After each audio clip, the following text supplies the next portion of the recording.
ṣùgbọ́n nínú agbára Ọlọ́run tí Ọlọ́run fi rán wa ó ní kí a máa fàdúrà jagun. Ànábì wa Muhammad sallallahu alaihi wasallam ó sọ ó ní al-halal bayyinun wal haram bayyinun. Kò sí nǹkan tí ò ní aláàlí nínú, kò sí nǹkan tí ò ní haram.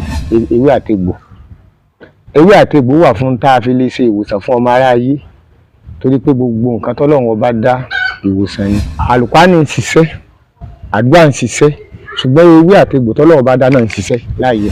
Al-Qur'ani táwọn wò yìí ìwòsàn ni, ó wà shifa'un wa rahmatan. Bí èèyàn bá bẹ Ọlọ́run pẹ̀lú ìgbàgbọ́ tí ò ní iyèméjì, kò séyìí gbogbo àdúrà máa ń sábà gbà. Kan lù yẹn jìbìtì, ó rà àáfà tí ń gbá tó ń ṣe yahoo.